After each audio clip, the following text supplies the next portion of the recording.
ಪಂಚ ಗ್ಯಾರಂಟಿಗಳನ್ನು ಕೊಟ್ಟಂತಹ ಸರ್ಕಾರ ನಿನ್ನೆ ಬಸ್ ಪ್ರಯಾಣ ದರವನ್ನು ಏರಿಕೆ ಮಾಡಿ ಮೊದಲ ದಿನವೇ ಶಾಕನ್ನು ಕೊಟ್ಟಿದೆ ಹೊಸ ವರ್ಷದ ಸಂದರ್ಭದಲ್ಲಿ. ಈಗ ನಮ್ಮ ಮೆಟ್ರೋದವರು ಜಲಮಂಡಳಿಯವರು ಬೆಲೆ ಏರಿಸಿ ಅಂತ ಕೇಳ್ತಾ ಇದ್ದಾರೆ. ಸರ್ಕಾರ ಬೆಲೆ ಏರಿಕೆ ವಿರುದ್ಧ ಇವತ್ತು ಜನ ಸಿಟ್ಟಾಗಿದ್ರು. ಇನ್ನೊಂದು ಕಡೆಯಲ್ಲಿ ಪ್ರತಿಭಟನೆಗೆ ಇಳಿದಂತಹ ವಿಪಕ್ಷ ನಾಯಕ ಆರ್ ಅಶೋಕ್ ಸರ್ಕಾರದ ವಿರುದ್ಧ ಆಕ್ರೋಶ ವ್ಯಕ್ತಪಡಿಸೋದರ ಜೊತೆಗೇ ಯೂನಿಫಾರ್ಮ್ನಲ್ಲಿದ್ದಂತಹ ಪೊಲೀಸರ ಮೇಲೂ ಕೂಡ ಕೆಂಡಾಮಂಡಲರಾದರು. 4 ಸಾರಿಗೆ ಸಂಸ್ಥೆಗಳ ನಿಗಮಗಳ ಪ್ರಯಾಣದ ದರಗಳನ್ನು ಶೇಕಡ 15ರಷ್ಟು ಹೆಚ್ಚಳ ಮಾಡೋದಕ್ಕೆ ಆಡಳಿತಾತ್ಮಕ ಅನುಮೋದನೆಯನ್ನು ಸಚಿವ ಸಂಪುಟ ನೀಡಿದೆ.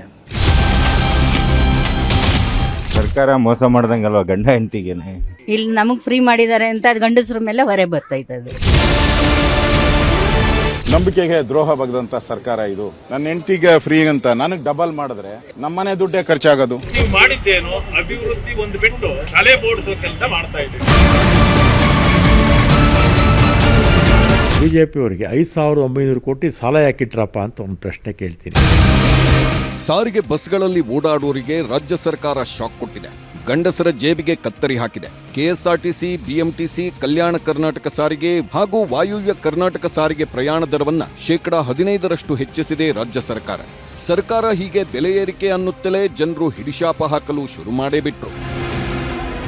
ಈಗಲೇ ಹೊರೆ ಆಗಿದೆ ಜನಕ್ಕೆ. ಕಾಮನ್ ನನಗೆ ತುಂಬಾನೇ ತೊಂದರೆ ಆಗುತ್ತೆ. ಬೇಡ ಸರ್, ಎಲ್ಲಾರ್ಗು ಒಂದೇ ಮಾಡ್ಲಿ. ಈಗ ನಮಗೆ ಹೆಚ್ಚಿಗೆ ಮಾಡ್ತಾನೆ, ಅಲ್ಲಿ 108 ಕೀಳ್ತಾನೆ. ಅಲ್ಲಿಂದ ರೇಟ್ಗೆ, ಎಣ್ಣೆ ರೇಟ್ ಹೆಚ್ಚಿಗೆ, ಬೇಳೆ ರೇಟ್ಗೆ ಹೆಚ್ಚಿಗೆ. ಏನ್ ತಿನ್ನೋದು, ಮಣ್ಣ ತಿನ್ನೋದು. ಸರ್ಕಾರ ಈ ತರ ಜನಸಾಮಾನ್ಯರ ಇದ್ರ ಮೇಲೆ ಮಾಡೋದು ನಾವು ತೀವ್ರ ಖಂಡಿಸ್ತೀವಿ. ದುಡಿದು ಕಡಿಮೆ ಐತಿ, ಖರ್ಚು ಹೆಚ್ಚಿಗೆ ಆಕೈತಿ. ಎಲ್ಲಿಂದ ನಾವು ಜನರು ಹೀಗೆ ಶಾಪ ಹಾಕುವಾಗಲೇ ಬಸ್ ಪ್ರಯಾಣ ದರ ಏರಿಕೆ ವಿರೋಧಿಸಿ ಬೀದಿಗಿಳಿದಿತ್ತು ಬಿಜೆಪಿ. ಮೆಜೆಸ್ಟಿಕ್ ಬಸ್ ನಿಲ್ದಾಣಕ್ಕೆ ದಾಂಗುಡಿ ಇಟ್ಟ ಮಾಜಿ ಸಾರಿಗೆ ಸಚಿವ, ಹಾಲಿ ಪ್ರತಿಪಕ್ಷ ನಾಯಕ ಆರ್ ಅಶೋಕ್ ನೇತೃತ್ವದ ಬಿಜೆಪಿ ಟೀಮ್ ಪ್ರತಿಭಟಿಸಿತು. ಬಸ್ನಲ್ಲಿ ಕೂತಿದ್ದ ಪ್ರಯಾಣಿಕರಿಗೆ ಗುಲಾಬಿ ಹೂ ನೀಡುವ ಮೂಲಕ ಸರ್ಕಾರದ ವಿರುದ್ಧ ಆಕ್ರೋಶ ಹೊರಹಾಕಿತ್ತು. ನಂಬಿಕೆಗೆ ದ್ರೋಹ ಬಗ್ದಂತ ಸರ್ಕಾರ ಇದು. ಅಭಿವೃದ್ಧಿ ಒಂದು ಬಿಟ್ಟು ತಲೆ ಬೋಡಿಸೋ ಕೆಲಸ ಮಾಡ್ತಾ ಇದ್ದೀವಿ. ಪ್ರತಿಭಟನೆ ಮಾಡಿದ ಬಿಜೆಪಿ ನಾಯಕರ ಆರೋಪಗಳು ಹಲವು. ಜನಸಾಮಾನ್ಯರಿಗೆ ಗಾಯದ ಮೇಲೆ ಬರೆ ಎಳೆಯುತ್ತಿರೋ ಸರ್ಕಾರ ಗ್ಯಾರಂಟಿಗಳಿಗೆ ಹಣ ಹೊಂದಿಸಲು ಹರಸಾಹಸ ಪಡುತ್ತಿದೆ. ಸರ್ಕಾರ ದಿವಾಳಿಯಾಗಿದ್ದು ಆಸ್ತಿಗಳ ಅಡ ಇಟ್ಟು ಸಾಲ ಪಡೆಯೋ ಸಾಹಸಕ್ಕೆ ಕೈ ಹಾಕಿದೆ. ಜನರಿಗೆ ಮರೀಚಿಕೆಯಾಗಿವೆ ಮೂಲಸೌಕರ್ಯಗಳು. ಕ್ಷೇತ್ರಗಳ ಅಭಿವೃದ್ಧಿಗೂ ಇಲ್ಲ ಅನುದಾನ ಅಂತ ಶಾಸಕರು ಪರದಾಡುತ್ತಿದ್ದಾರೆ. ಅನುದಾನಕ್ಕಾಗಿ ಶಾಸಕರು ಬೇಡುವ ಸ್ಥಿತಿ ಬಂದೊದಗಿದೆ ಎಂಬುದು ಬಿಜೆಪಿ ಆರೋಪ. ಹೆಂಡತಿಗೆ ಫ್ರೀ ಕೊಟ್ಟು ನನಗೆ ಡಬಲ್ ಮಾಡಿದ್ರೆ ಸೇಮ್ ಚಾರ್ಜ್. ಏನ್ ನಮ್ಮ ಬೆನಿಫಿಟ್ ಏನ್ ಬಂತು ನನ್ನ ಕುಟುಂಬಕ್ಕೆ? ಅಬ್ಕಾರಿ ಜಾಸ್ತಿ ಮಾಡಿದ್ದೀರಾ, ಎಲ್ಲದರಲ್ಲೂ ಜಾಸ್ತಿ ಮಾಡಿ ಲೂಟಿ ಹೊಡೆಯುವಂತ ಕೆಲಸವನ್ನ ಈ ಸರ್ಕಾರ ಮಾಡ್ತಾ ಇದೆ. ಅದಕ್ಕೋಸ್ಕರ 2025 ಕ್ಷಮಿಸಿ ಬಿಡಿ ಕಾಂಗ್ರೆಸ್ಸಿನ ಸ್ಲೋಗನ್ ಇದು. ಹೀಗೆ ಪ್ರತಿಭಟನೆಯಲ್ಲಿ ಆಕ್ರೋಶ ಹೊರಹಾಕುವ ಹೊತ್ತಲ್ಲೇ ಆರ್ ಅಶೋಕ್ ಎಡವಟ್ಟು ಮಾಡಿಕೊಂಡ್ರು. ಕರ್ತವ್ಯದಲ್ಲಿದ್ದ ಪೊಲೀಸ್ ಅಧಿಕಾರಿಯನ್ನ ಬಾಯಿಗೆ ಬಂದಂತೆ ಬೈದು ನಿಂದಿಸಿದ್ರು. ಇದು ಎಲ್ಲರ ಆಕ್ರೋಶಕ್ಕೆ ಗುರಿಯಾಯಿತು.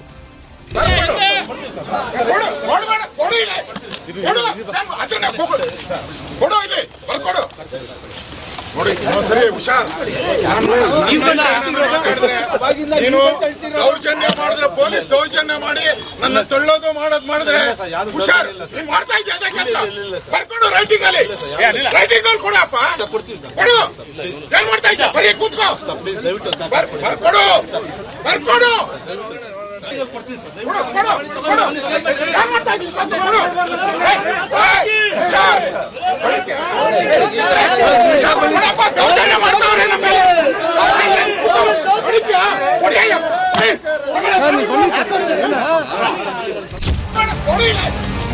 ಇದು ಕಾಂಗ್ರೆಸ್ ಸರ್ಕಾರ ಈಗ ಇರಬಹುದು. ಮುಂದೆ ನಮ್ಮ ಸರ್ಕಾರ ಬರುತ್ತೆ, ನಿಮ್ಮೆಲ್ಲರ ಹೆಸರು ಬರೆದಿಟ್ಟುಕೊಂಡು ಕ್ರಮ ಕೈಗೊಳ್ಳುತ್ತೇವೆ ಎಂದು ಧಮಕಿ ಹಾಕಿದ್ರು ಆರ್ ಅಶೋಕ್.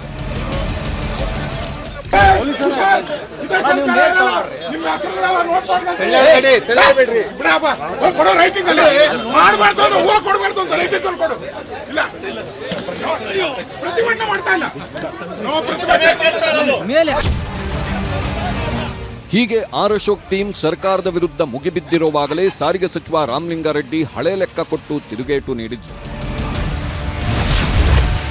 ಬಿಜೆಪಿ ಸರ್ಕಾರ ಇದ್ದಾಗ ಸಾರಿಗೆ ಇಲಾಖೆ ಮೇಲೆ 5,900 ಕೋಟಿ ಸಾಲ ಹೊರಿಸಿ ಹೋಗಿದ್ರು.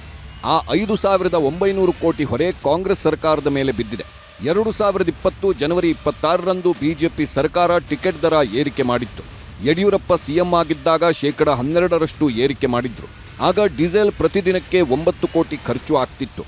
ಈಗ ಡೀಸೆಲ್ ಬೆಲೆ ಹೆಚ್ಚಾಗಿದೆ, 13 ಕೋಟಿ ಖರ್ಚಾಗ್ತಿದೆ. ಒಂದು ದಿನಕ್ಕೆ ಹೆಚ್ಚುವರಿ 4 ಕೋಟಿ ಖರ್ಚಾಗ್ತಿದೆ. ಹಾಗೆ 1 ಲಕ್ಷಕ್ಕೂ ಅಧಿಕ ಸಿಬ್ಬಂದಿ ಇದ್ದು ಅವರ ಸಂಬಳ ದಿನಕ್ಕೆ 12 ಕೋಟಿ ಆಗ್ತಿತ್ತು. ಈಗ ಸಿಬ್ಬಂದಿ ಸಂಬಳ ದಿನಕ್ಕೆ 18 ಕೋಟಿ ಆಗಿದೆ. ಸಂಬಳದಲ್ಲೂ ದಿನಕ್ಕೆ 6 ಕೋಟಿ ಹೆಚ್ಚಾಗಿದೆ. ಹೀಗಾಗಿ ಇಲಾಖೆ ಮೇಲೆ ದಿನಕ್ಕೆ ಹೆಚ್ಚುವರಿಯಾಗಿ 10 ಕೋಟಿ ಖರ್ಚಾಗ್ತಿದೆ. ಈ ಎಲ್ಲ ಸಾಲದ ಹೊರೆ ಖರ್ಚು ಸರಿದೂಗಿಸಲು ಏರಿಕೆ ಅನಿವಾರ್ಯ ಅಂತಾರೆ ರಾಮಲಿಂಗಾರೆಡ್ಡಿ. BJP-ಅವರಿಗೆ 5,900 ಕೋಟಿ ಸಾಲ ಯಾಕಿಟ್ರಪ್ಪ ಅಂತ ಒಂದು ಪ್ರಶ್ನೆ ಕೇಳ್ತೀನಿ. ಅವರು ಸಾಲ ಹಿಡ್ದೇ ಇದ್ದಿದ್ರೆ ನಾವು ಟಿಕೆಟ್ನ ಇನ್ನೂ ಒಂದಷ್ಟು ದಿನ ಮುಂದಕ್ಕೆ ತಳ್ಬೋದಿತ್ತು. ಆಮೇಲೆ 2020 ಜನವರಿ 26ನೇ ತಾರೀಕು ನೀವು ಟಿಕೆಟ್ ದರ ಏರಿಸ್ತಾರಲ್ಲ, ಯಡಿಯೂರಪ್ಪ ಅವರು ಚೀಫ್ ಮಿನಿಸ್ಟರ್ ಆಗಿದ್ದರು ಅಲ್ವಾ? ಆ ಸಂದರ್ಭದಲ್ಲಿ ನೀವು ಯಾಕೆ ಬರೀ ಡೀಸೆಲ್ 60 ರೂಪಾಯಿ ಇತ್ತು, ಯಾಕೆ ಟಿಕೆಟ್ ದರ ಏರಿಸ್ರಿ? 2020 ಜನವರಿ 26ನೇ ತಾರೀಕು ನೀವು ಟಿಕೆಟ್ ದರ ಏರಿಸಿದವರು ಈಗ ಯಾಕೆ ವಿರೋಧ ಮಾಡ್ತೀರಾ?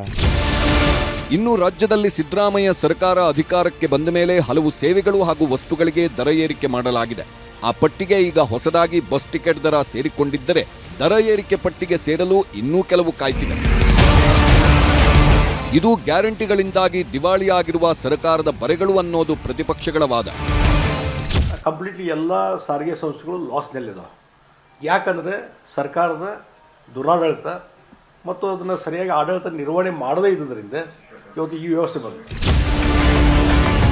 ಹೀಗೆ ಒಂದಾದ ಮೇಲೊಂದರಂತೆ ದರ ಏರಿಕೆ ಮಾಡಲಾಗುತ್ತಿದೆ. ಯಾವುದೇ ಸರ್ಕಾರ ಇದ್ದಾಗಲೂ ಬಸ್ ದರ ಏರಿಕೆಯಾದಾಗ ಪ್ರತಿಪಕ್ಷಗಳು ಹೋರಾಟ ಮಾಡುವುದು ಸರ್ವೇ ಸಾಮಾನ್ಯ. ಆದರೆ ಆಡಳಿತಕ್ಕೆ ಬಂದಾಗ ಮಾತ್ರ ಸುಧಾರಣೆ, ಅಭಿವೃದ್ಧಿ ಹೆಸರಿನಲ್ಲಿ ದರ ಏರಿಕೆ ಮಾಡ್ತಾನೆ ಬರುತ್ತಾರೆ. ಈ ದರ ಏರಿಕೆ ಮಾಡಿರುವ ಸರ್ಕಾರ ಅದಕ್ಕೆ ಪೂರಕವಾಗಿ ಬಸ್ಗಳ ಸೇವೆಯಲ್ಲಿ ಗುಣಮಟ್ಟ ಖಾತ್ರಿಪಡಿಸಬೇಕಿದೆ. Bureau report, news 18.